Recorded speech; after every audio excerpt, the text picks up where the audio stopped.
Hello, everyone. I'm sorry it's been a while, but I came today because there's two really good things out there for you to pay attention to. Number one,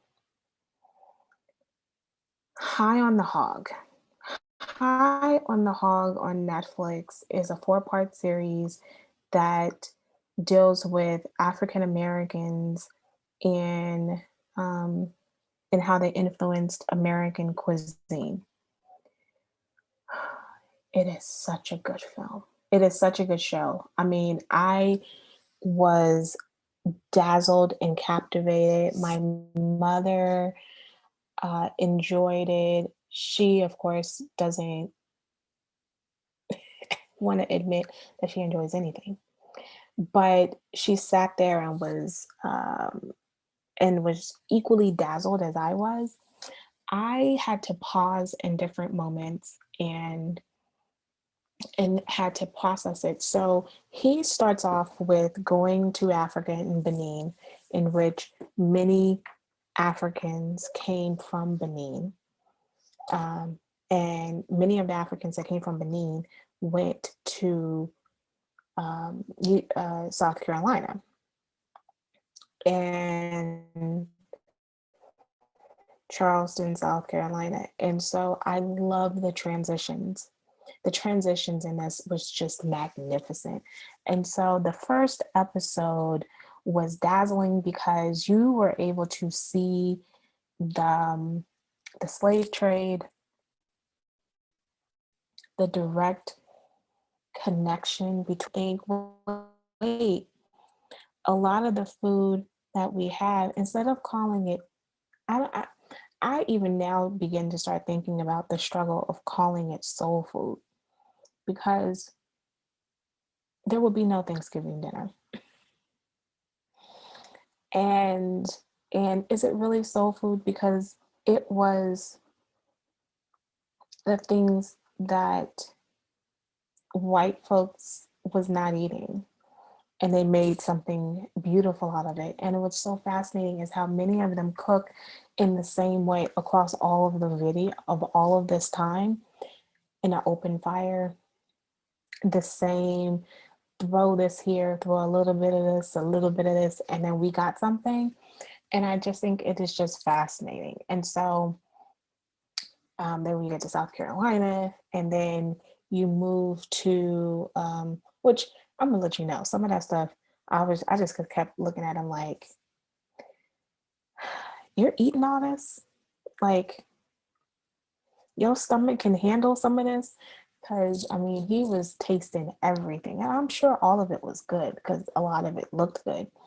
I just would have been like itty bitty bite. I don't because I just some of it I just can't wrap my head around eating. But anyway, um, and, and I've never smelled pig feet, so I don't know what that is. And then when they eat the whole head of the pig, and I was just like, mm.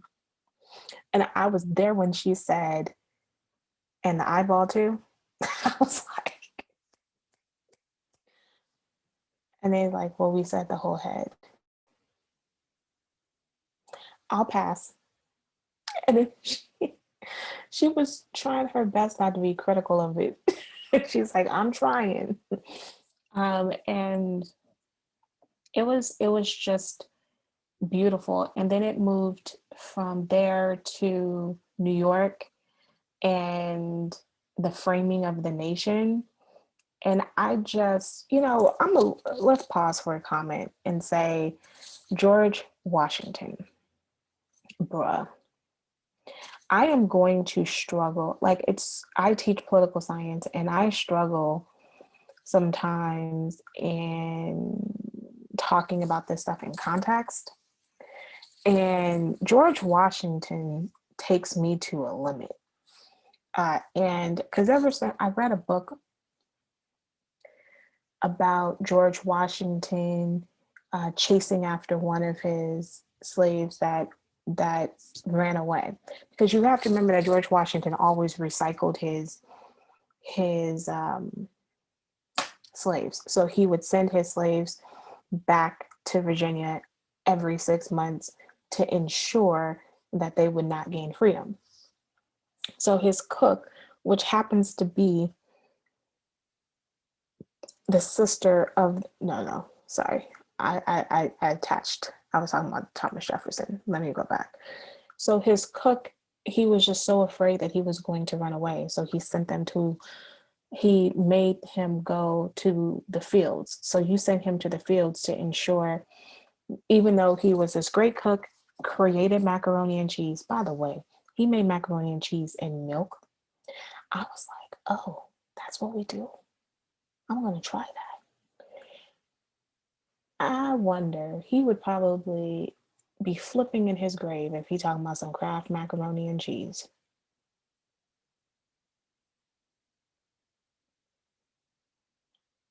That ain't it. And when somebody tries to put Kraft macaroni and cheese in front of me, I'm like, what is this? And then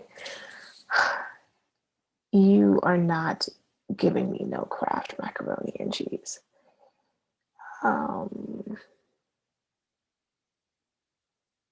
Anywho, and don't ask me what up on. I mean, whenever they give me a free box at the grocery store, I give it to my mom, and my mother is able to doctor. She don't use the cheese; she uses her own cheese, and we only use it because it's free. So we use the macaroni in the Kraft macaroni and cheese, but we don't. Cheese should not be a powder. Moving on. I just loved the film, the series, and then the last episode gets into Texas Juneteenth, and I really hope that you'd watch Narrative, because if you watch Narrative or In Class with Dr. Greg Carr on Saturday, so that was May 22nd. Yeah, May 22nd, 2021, In Class with Dr. Greg Carr. Then they talked about food, and the topic was about W.B. Du Bois, um, Souls of Black Folks, and they talked about health. And so she talked about food, and she talked about how sugar was this thing that, it was this, it helped create nation building in regards to wealth. And it really made, like, watching that and then watching this, the combination of the two, because South Carolina is pretty swampy, but sugar wasn't grown there. Like Louisiana had sugar, more sugar than anything. But South Carolina was known for rice. And so it's a really fascinating look, and I just learned so much. I learned some of it wasn't. Let me put it another way. It's not necessarily as much as learning per se. It's as much as connections. It made many connections for me in so many ways. It is such a beautiful documentary. Oh my gosh, gorgeous, well done. And there is a book called High on the Hog, which I will be ordering. Okay. Flip it with something complete opposite, Cruella. Let me say that I wasn't really interested in watching Cruella. And I say that with all loving and kindness, because I didn't mind. Actually, I liked 101 Dalmatians, 102 Dalmatians, or is it 103? Yeah, 102, and then they had a 101 and a half. They've had the live action 101 Dalmatians. So they've had the cartoons, like the cartoons, not the animated movie, but the cartoons. So and the books. I got the books on tape. I've I don't dislike 101 Dalmatians. I just was like, okay, so we about to beat a dead horse. So that's kind of how I felt about this. Oh, we're beating dead horses. Okay. So I walked in with very low expectations, walked out with a very high expectation. I mean, it was a gorgeous. Let me say this again. I would say gorgeous, but it was a great. It was good. I mean, it was absolutely good. And the thing is that first of all, let me say that it's pretty long of a movie, and the pacing of it was so fast. I mean, we really did the dun. I mean, it was a very quick pacing movie. So there were no corners to be cut. Like, did we need this scene?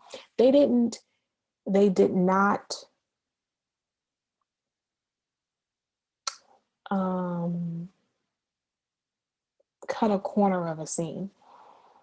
And I thought that is so neat. And I loved that too. So I mean, I kudos, kudos